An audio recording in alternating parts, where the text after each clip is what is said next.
recommendations for remedial legislation concerning extrajudicial killings, illegal drugs, illegal Philippine offshore gaming operators, and anomalous transactions involving local government units in connection with these unlawful activities. I so move, Mr. Speaker.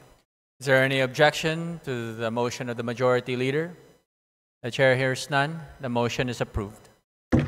Majority Leader. Mr. Speaker, I move to recognize Representative Robert Ace Barbers, Chairperson of the Committee on Dangerous Drugs, for his sponsorship speech. The Honorable Ace Barbers is recognized to deliver his speech. Thank you, Mr. Speaker. Thank you, Majority Leader. Mr. Speaker, esteemed colleagues and distinguished guests, it is my honor and privilege to stand before this august body to present the progress report of the Joint Committees on Dangerous Drugs, Public Order and Safety, Public Accounts, and Human Rights, or what is now popularly known as the Quad Committee. This report is not merely an account of our work, Mr. Speaker. It is a solemn commitment to uncovering the truth, upholding justice, and crafting meaningful legislative solutions to address the scourges of illegal drug proliferation, unlawful land acquisition by foreigners, crimes linked to Philippine offshore gaming operators or POGOs, and extrajudicial killings. The formation of the Quad Committee was inevitable. The House of Representatives, under the leadership of Speaker Martin Romualdez, recognized the complexities of these issues required a united and comprehensive approach. Thus, through House Resolution number 1880, the Quad Committee was brought to life. What began as a separate investigations by individual committees soon uncovered a web of interconnections, a Pandora's box of crimes and abuses that tested the very foundations of our institutions. One of the most alarming discoveries stemmed from a routine investigation into the 3.9 billion drug bust in San Jose, Malino, Mexico, Pampanga. The probe unearthed the illicit operations of Empire 999, a company owned by foreign nationals masquerading as Filipino citizens. This led to the revelations of massive illegal land acquisitions involving hundreds of hectares of agricultural lands, in direct violation of our Constitution. It further exposed suspicious ties between local government officials and foreign syndicates, pointing to corruption and systemic exploitation. Mr. Speaker, our inquiry delved deeper into the operations of these entities and uncovered an even more sinister reality. Their connections to the illegal drug trade and organized crime activities facilitated by POGOs. What was initially presented as a revenue-generating industry has instead become a breeding ground for illegal activities such as human trafficking, money laundering, investment scams, cybercrimes, and even murder. Sa ating investigasyon, Mr. Speaker, ay nakita natin na ang modus operandi ng mga POGOs ay gumamit ng mga Pilipinong dummies bilang mga nominal na may-ari upang magtatag ng mga korporasyon na nagpapahintulot sa mga dayuhan na iwasan ang mga batas na naglilimita sa pagmamay-ari at operasyon sa mga industriya tulad ng gaming at real estate. Ang mga korporasyong ito ay may mga magkakaugnay na layers upang itago ang tunay na pinagmulan ng pondo at pagkakakilanlan ng mga operators na nagpapahirap sa mga otoridad na masubaybayan ang mga iligal na mga aktibidad. Mr. Speaker, ang mga POGOs na ito ay naguhugas ng pera mula sa mga krimen tulad ng human trafficking, illegal na pagsusugal, bentahan ng droga at cybercrimes sa pamamagitan ng pagpapadaan ng pondo sa mga bank account, pagbili ng ari-arian at iba pang mga instrumentong pinansyal na pinapalabas na lehitimong operasyon ng kanilang mga negosyo. Ang ganitong layering ay hindi lamang nagtatago sa iligal na pinagmulan ng pondo, kundi pinapaliit din ang binabayarang buwis at pinoprotektahan ang mga operator mula sa pagkakadiskubre. Mr. Speaker, karaniwang pinapadali ang mga scheme na ito ng mga tiwaling opisyal at empleyado ng ating gobyerno, ng ating mga regulatory agencies at mga institusyong pinansyal kapalit ng suhol na naglalagay sa peligro ng sistema ng batas at pananalapi sa ating bansa. But perhaps the most chilling revelations, Mr. Speaker, pertains to the extrajudicial killings that have scarred our nation's history. The investigations brought to light a harrowing narrative of abuse of power and institutional impunity during the Duterte administration. Witness testimonies corroborated by evidence revealed a system that incentivized the killing of suspected drug personalities, a system modeled after the so-called Davao template and replicated nationwide. Mr. Speaker, this is not merely a report of the past wrongdoings, but a call to action. The Quad Committee has responded by filing concrete legislative measures aimed at addressing the gaps in our legal framework. Number 1, House Bill number 10986, classifying and penalizing extrajudicial killings as heinous crime while providing reparations for its victims. Number 2, House Bill number 10987, prohibiting all forms of offshore gaming operations in the country with severe penalties for violations.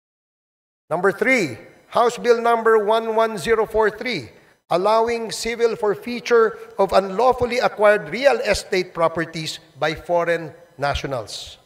Number 4, House Bill number 11117, providing for the administrative cancellation of birth certificates fraudulently obtained by foreign nationals. In addition to these proposed bills, Mr. Speaker, our inquiries have already yielded significant actions. Number 1, the Joint Committee inquiry prompted authorities to reopen investigations into the murders of Police General Wesley Barayuga, former Albuera Leyte Mayor Rolando Espinosa, and 3 Chinese nationals killed inside the Davao prison in Penal Farm. 2, the certificate of registration of or incorporation of Empire 999 Realty Corporation was revoked by the SEC. Number 3, the Philippine passport of Mr. Kai Kimeng, also known as Mr. Willie Ong, and Yang Jiazheng, also known as AD Tai Yang, were canceled by the concerned government agencies.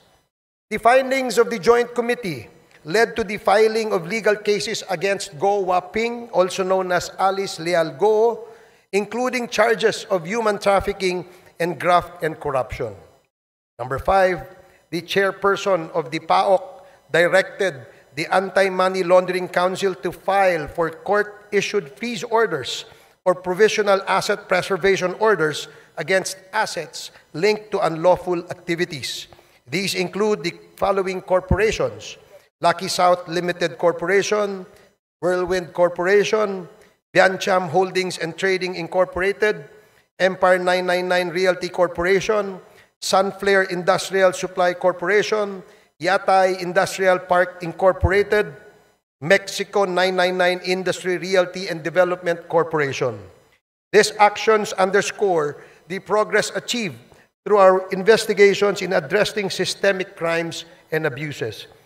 We have also recommended, Mr. Speaker, amendments to relevant laws, including the Anti-Money Laundering Act, the Anti-Trafficking in Persons Act, the Civil Registry Law, the Anti-Dummy Law, the Bank Secrecy Law, the new Philippine Passport Act, the Comprehensive Dangerous Drugs Act, the Cybercrime Prevention Act, the Tariff and Customs Code, the Revised Corporation Code, and the Local Government Code, among others.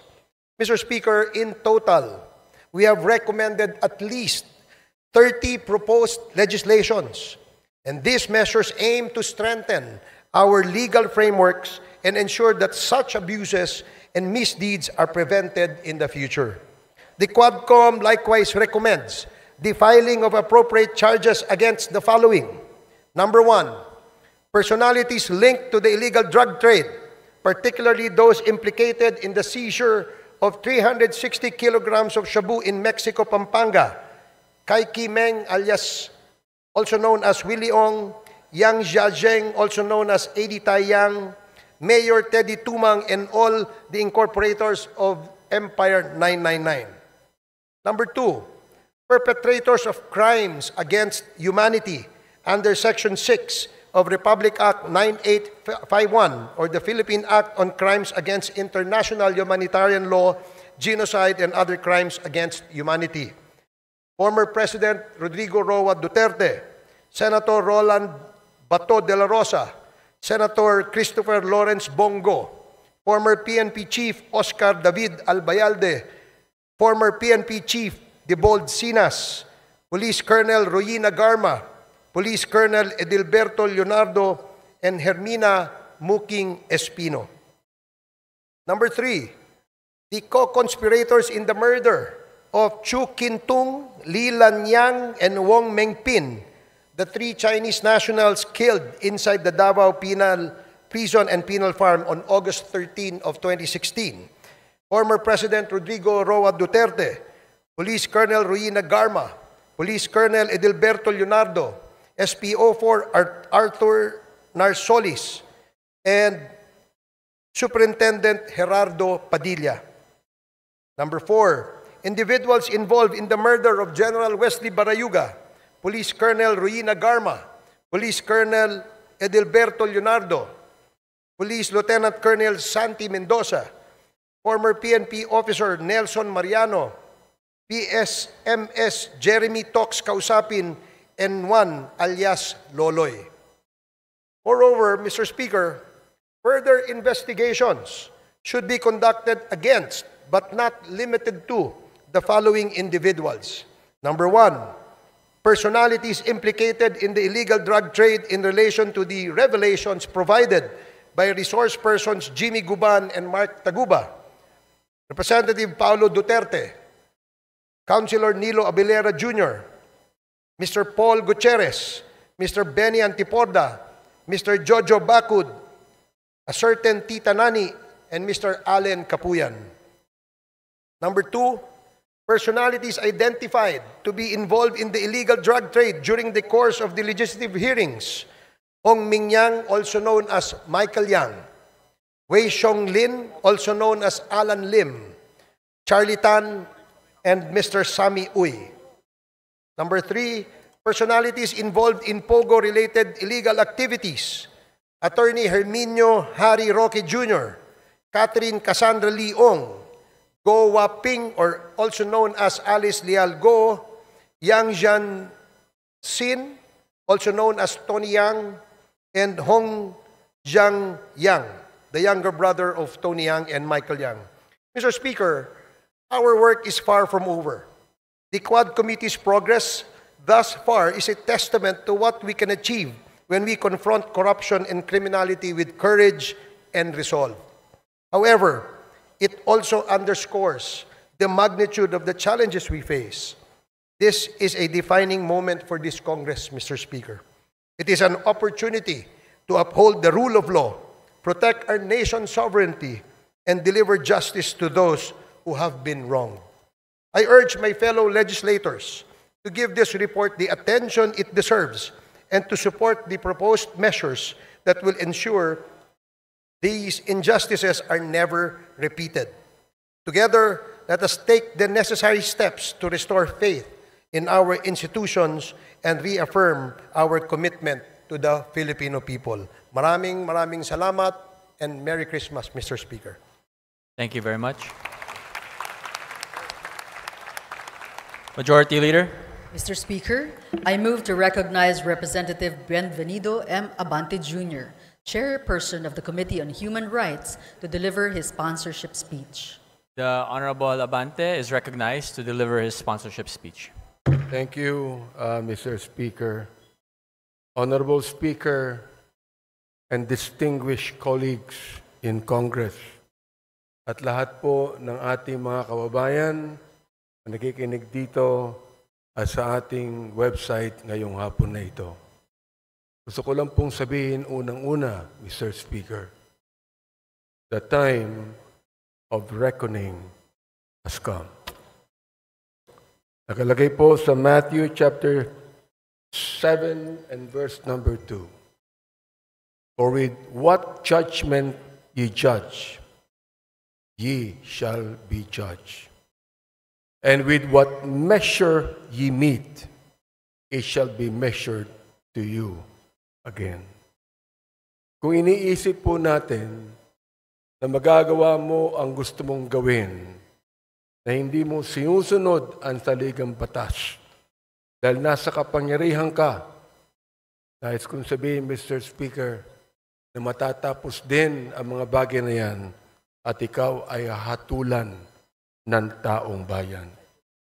Ito pong House of Representatives ay ang bahay po ng taong bayan. Sapagkat tayong lahat ay inelect ng taong bayan upang tayo ay magbusisi ng lahat ng katiwalaang nangyayari sa ating pamahalaan. I consider this a divine blessing to be able to rise today as the chair of the House Committee on Human Rights and co-chair of the Quad Committee to share the initial findings and recommendations of our inquiry, particularly into the extrajudicial killings that occurred during the previous administration's war on drugs. Inuulit ko po, Mr. Speaker, kakampi ako ng dating administrasyon kapag pinag-uusapan po ang pag-alis ng droga sa ating bansa. Sinabi ko po ito sa ating dating Pangulo, ang hindi ko lang maintindihan kung bakit kinakailangan merong mapatay na more than 30,000 people upang mawala ang drugs na ito. Nawala ba ang drugs? Hindi. Nandun pa rin, Mr. Speaker. Indeed, there is a season for everything and a time for every purpose under the heaven, as made clear by the Lord in chapter 3 of the book of Ecclesiastes. This is the most opportune time for the Joint Committee on Dangerous Drugs, Public Order and Safety, Public Accounts, and the Committee on Human Rights to present to you a progress report on our inquiry in aid of legislation.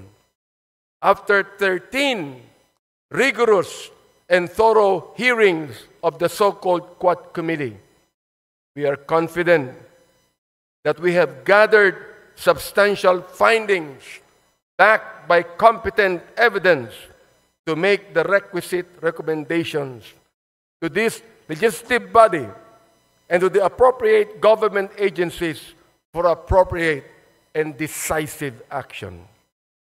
There was systematic violation of human rights and blatant disregard of due process. The deep probe into the extrajudicial killings, or EJKs, that occurred during the administration of former President Rodrigo Roa Duterte's war on drugs yielded a far deeper tragedy into the lives of the Filipino people rather than the protection and preservation thereof that it was heralded to accomplish. The numbers, Mr. Speaker and my dear colleagues, speak the scary truth. According to data from the Philippine National Police from July 1, 2016 to June 30 of 2022, 7,640 individuals were killed in official police operations. Of these documented deaths, 7,173 were drug pushers. 440 were drug users that should have been rehabilitated, not killed, and only 21 were drug lords. Mr. Speaker, from as far back as May 15, 2024, when my committee started digging into the EJKs, we had been presented with multiple reports indicating that there had been massive nationwide drug-related killings within the period July 2016 to June 2022. The killings were classified either as police operations or perpetrated by unknown perpetrators, which is no different from the Sinaloa type of killings in Latin America, which were notorious at the time, the drug cartel in Latin America. The 2017 year-end accomplishment report of the Duterte administration highlighted as key accomplishments, my dear Speaker, the deaths of 3,967 drug personalities and 16,355 homicide cases under investigation as of 30 September 2017. The PNP reported that there was a total of 7,640 illegal drug suspects who died in police operations, 2,053 of which were recorded in the first 6 months of the Duterte presidency from July to December 2016. No less than the United Nations Office of the High Commissioner for Human Rights noted that there were at least 8,663 drug-related killings as of February of 2019, while academic research, the HUS Project of the Third World Studies, University of the Philippines, gathered around 5,348 recorded deaths.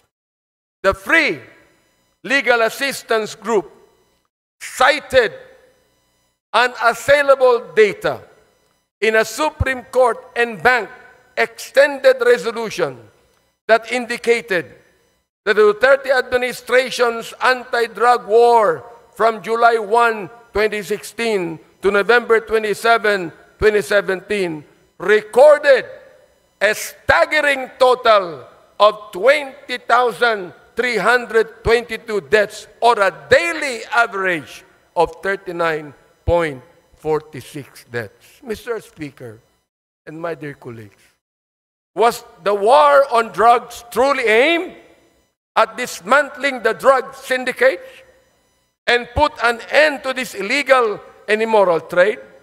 Or was it an all-out assault on the poor and vulnerable to cover up the former? Gusto ba talaga nitong durugin ang mga drug lords at ang illegal drug industry? O durugin lamang ang mga mahihirap upang pagtakpan ang mga may kinalaman o kaugnayan sa problemang ito? Clearly, the war on drugs, while touted as the formidable solution to the country's drug menace, had resulted in the systematic violations of our constitutional rights to life, human dignity, and due process. Ang sagradong buhay na tanging bigay ng poong may kapal ay hindi kailanman dapat pawiin ng sinuman. Ang sabi po ng Diyos, "Thou shalt not kill." But the war on drugs resonated a policy of kill, kill, kill. As the former president has always said, shoot them dead. The role of leadership in a culture of impunity. How did we get here? Paano ito nangyari? One cannot look at all the evidence and not come to this credible and undeniable conclusion that former President Rodrigo Roa Duterte's public pronouncements encouraged, facilitated, and normalized the killings and emboldened some of our policemen who are supposed to be the protectors of the people to carry out the same. His release of unverified narco lists further exacerbated the violence as individuals were targeted based on flawed, inconsistent, and malicious information. Isa sa mga biktima nito, si former Iloilo City Mayor Jed Patrick Mabilog. In 2014, then Major Mabilog was named as I quote, top 5 best and outstanding mayors in the world. In the 2014 World Mayor Awards, mula sa short list ng best mayors in the world na isama sa drug list ni Pangulong Duterte, nasira ang pangalan ni Mayor Mabilog.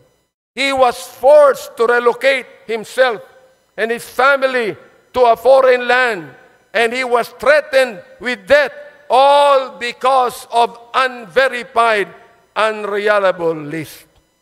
We discovered, Mr. Speaker and my dear colleagues, that the previous administration's war on drugs was fueled by a perverse reward system that incentivized extrajudicial killings under what we now know as the Davao model. Ano ang Davao model? Under this system, police officers were given monetary rewards for killing drug suspects, transforming the duty of law enforcement from a system driven by justice into a system driven by bounties. Testimonies from Police Lieutenant Colonel Jovi Espinido, Police Colonel Ruyima Garma, and other officials confirm the existence of this system. Malinaw ang testimonya nila. Salapi ng sagradong buhay, Mr. Speaker. In a civilized society that upholds the rule of law and due process, there is no rhyme or reason for such diabolical attacks on the sanctity of life on every human being. But it was President Duterte himself who provided the legal cover for those killings. The narrative of nanlaban or fought back became the legal justification for these operations, as PRRD himself encouraged officers to provoke suspects into resisting arrest, which was he admitted in one of the hearings conducted, providing legal cover for the use of lethal force. That's the reason why I even asked the question to our former president, was your policy a personal policy, or was it based upon the Constitution? There was a grand conspiracy. In the course of our hearings, we exposed disturbing cases where killings were carried out for monetary rewards or as part of orchestrated operations. First, the 3 Chinese nationals and convicted drug lords, Chu Kin-tung, Li Lanyang, and Wong Mengpin, were killed under orders for a payment of 1 million pesos per person. During our hearings, person deprived of liberty, Leopoldo Tan, testified that former President Duterte personally congratulated officials involved, saying, and I quote, "Congrats, Superintendent Padilla, job well done." Pero grabe yung ginawang dinuguan. End of quote. Alam ko, ibabas na naman ako na ma-DDS pagkatapos nito. Gusto kong makinig kayong lahat. Alamin nyo nung muna ang batas. Bago nyo kami murahin, bago nyo kami latiin, alamin nyo muna ang batas. Sapagkat dito po, sa house na ito, ay pinaglalaban namin hindi lamang ang katuwiran ng bawat tao, kundi ang tinatawag nating sanctity of life. Second, the assassination of Police General Wesley Barayuga, na binanggit na ng aming chairman. Witnesses testified that Barayuga was killed under instructions from police officials with a reward of 300,000 pesos given for his murder. Police Colonel Grijaldo, na kinontempo namin sa aming last Quadcom hearing. Nandito po siya ngayon. Maaari narinig niya. Anong ginawa niya nung siya ang Chief of Police ng Mandaluyong City? Nang general na ito ay pinatay doon sa Mandaluyong, walang police report, walang investigation report, walang ginawa ang Chief of Police na ito. Siya ba'y tinanggal sa pagiging Chief of Police? Hindi, mga kaibigan. Samantalang yan palagi ang SOP ng Philippine National Police. We heard testimony that revealed that police officers had killed quotas and were rewarded for complying with them. Police Lieutenant Colonel Espinido detailed that a 20,000 peso reward was paid per kill. Yan po ang kanyang statement. Our investigation also unearthed cases where the drug war served as a tool to eliminate competition among drug syndicates. Witnesses such as Mr. Kerwin Espinosa and former police officials SPO3 Artunio Las Cañas and Police Colonel Eduardo Acerto revealed the dark reality of a policy that prioritized kill, kill, kill over jail, jail, jail. Mr. Speaker, more data revealed how every effort was made to ensure that those involved in these killings were spared from the consequences of their actions. Of the over 8,351 deaths, the PNP's Internal Affairs Service reported that 99.17% of cases resulted in the exoneration of police officers. Just imagine. Of the 32,803 policemen charged for operations, only 30 were dismissed. These numbers expose a justice system that failed the victims and their families. Out of all this bloodshed, ano naman ang naging impact sa paggamit ng droga? Mr. Speaker, the Dangerous Drugs Board admitted that the drug war resulted in only a slight decline in drug use.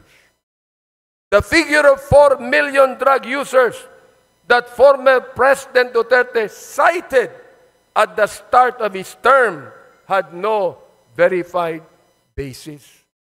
Sinabi pa niya na itong si Adolf Hitler pumatay ng 3 milyon ng mga Hudyo. Mali pa ang sinabi niya. 6 million po ang napatay niya. Kaya dapat patayin ang 3 milyon ng mga drug pushers. Ganun po ba ang dapat katawiran ng isang Pangulo ng isang democratic country? Hindi po tayo terorista. Hindi tayo komunista. Hindi tayo diktadorya. Tayo po ay demokrasya. Mr. Speaker, as a result of this hearing, we filed House Bill number 10986, an act classifying and penalizing extrajudicial killings as a heinous crime, providing reparation for the victims, and strengthening the mechanism for its prevention.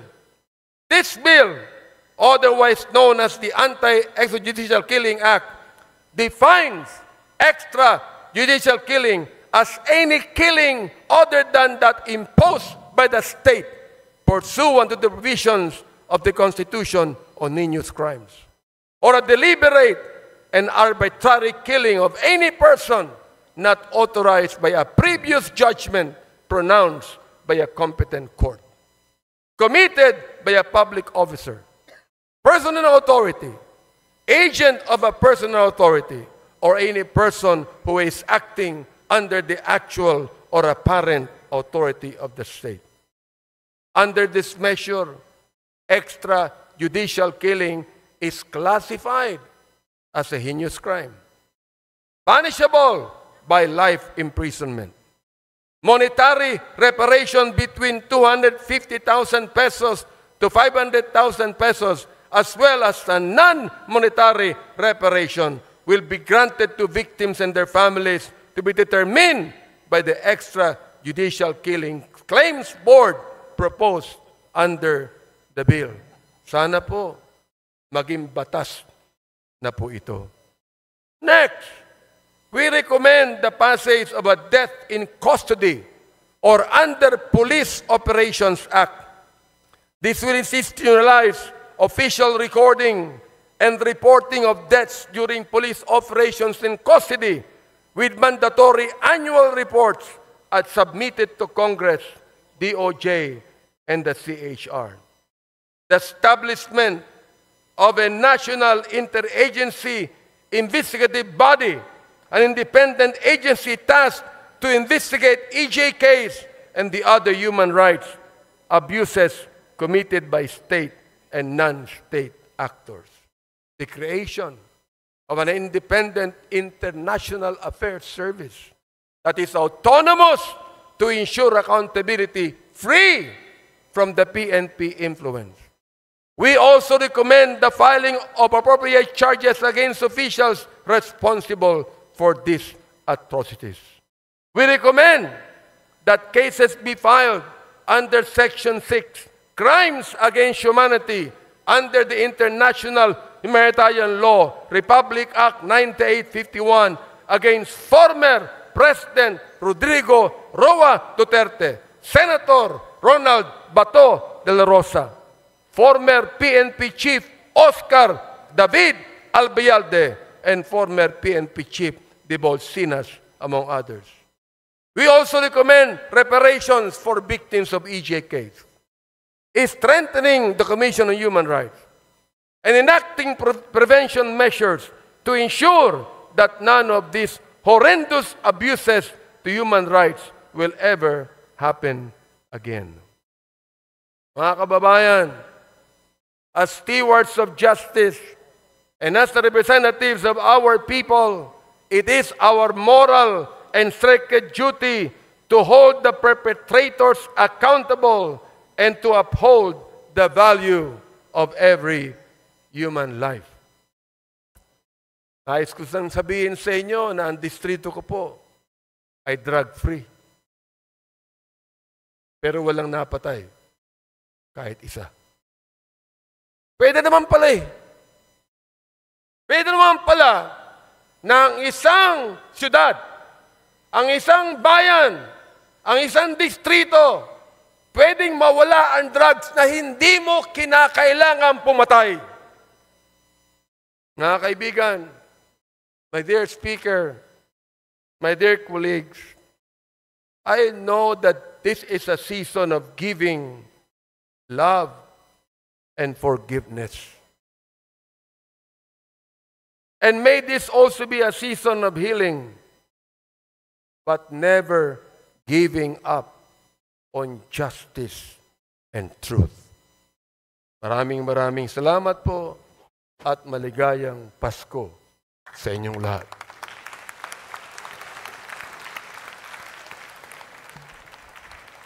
Thank you very much. Majority Leader. Mr. Speaker, I move to recognize Representative Dan S. Fernandez, Chairperson of the Committee on Public Order and Safety, to deliver his sponsorship speech.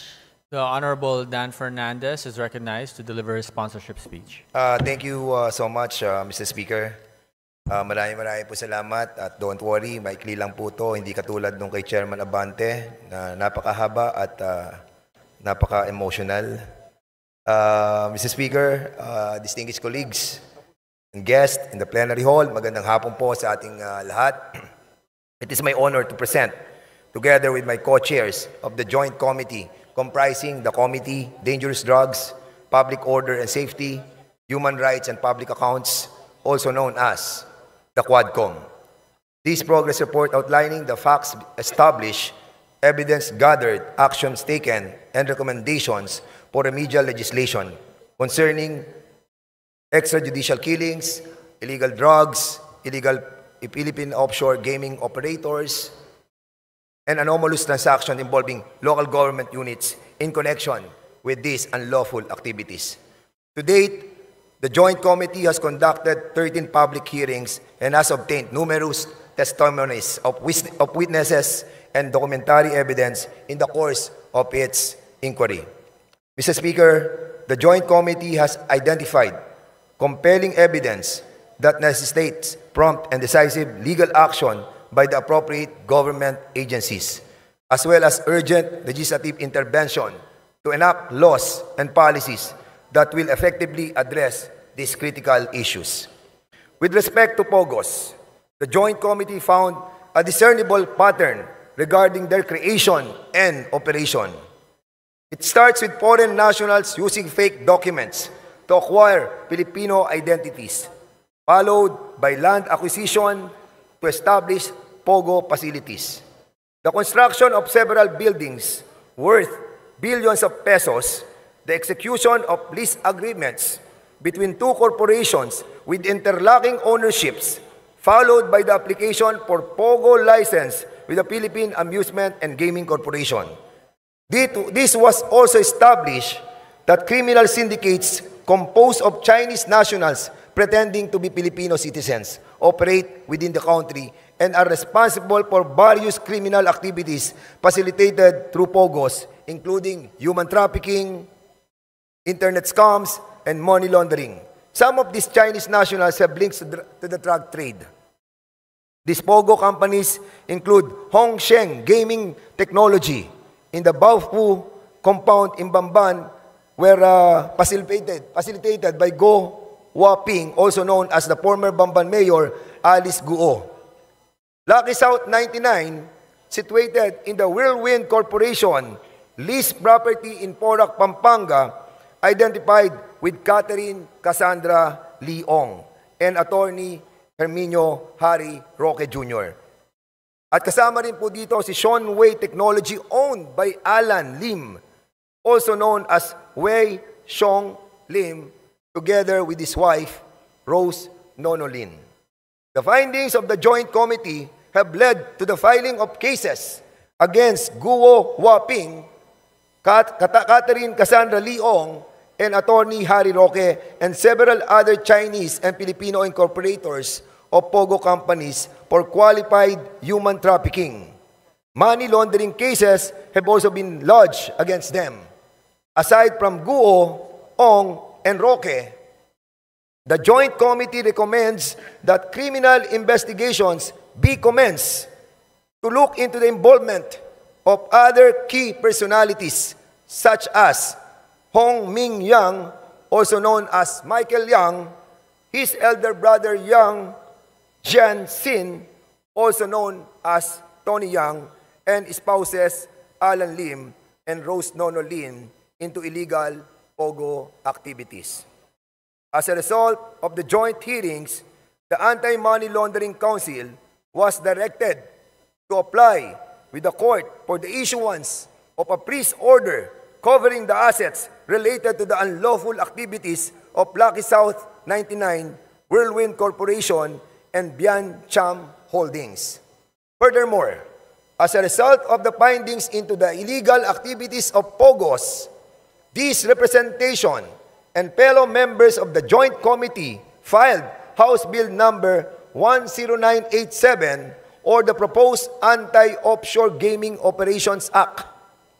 The bill seeks to establish ironclad provisions against the resurgence of POGOs in the country and repeals 2 laws related to the offshore gaming. Executive Order number 13, issued by former President Duterte, and Republic Act number 11590, or the law taxing POGOs. In relation to POGOs, we filed more significant pieces of legislation.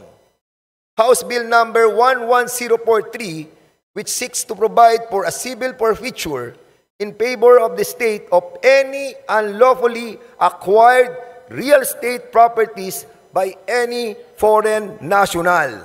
And a third measure, House Bill number 11117, which seeks to provide for the administrative cancellation of birth certificates fraudulently registered by foreign nationals.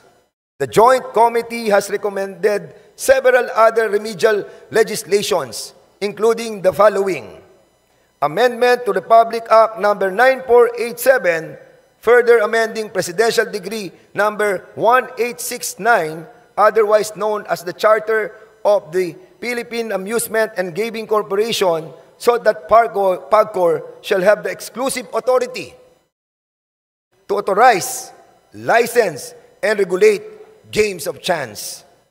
Number 2, Amendment to Republic Act number 10175, or the Cybercrime Prevention Act of 2012, to expand the definition of service providers, widen the scope of offenses, and strengthen the cybercrime investigation and coordinating center. Number 3, Amendment to Republic Act number 10591, or the Comprehensive Firearms and Ammunition Regulation Act, to provide stiffer penalties for the illegal transfer or registration of firearms. Number 4, amendments to Republic Act number 11055, or the Philippine Identification System Act, to impose stiffer penalties for the willful falsification or sale of fake PLC's IDs. Number 5, amendment to Republic Act number 11934, or the Subscriber Identity Module Registration Act, to limit the number of blank SIM cards that are sold to resellers, or to require the pre-activation of SIM cards that are sold in bulk quantities.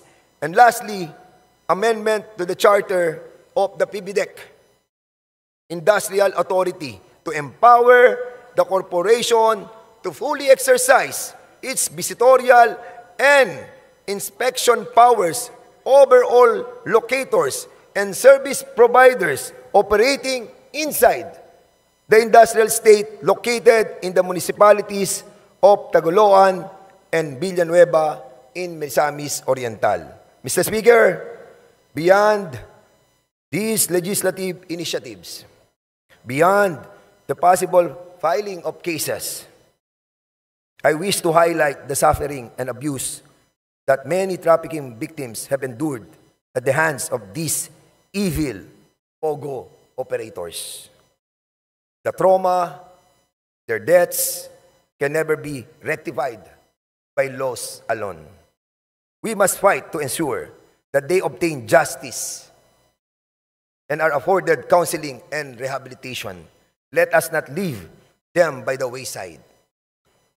Ang karumal-dumal na gawain na kapaloob sa operasyon ng POGO ay isang bagay na hindi maitatago ng mga taong nakinabang sa operasyon na ito.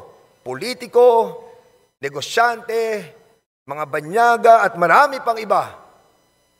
Itago man pilit man ay kusa namang ilalabas ng tadhana ang katotohanan kung ano ang dilim sa likod ng operasyon ng sugal na ito na sumisira sa kaayusan at imahe ng ating bansa.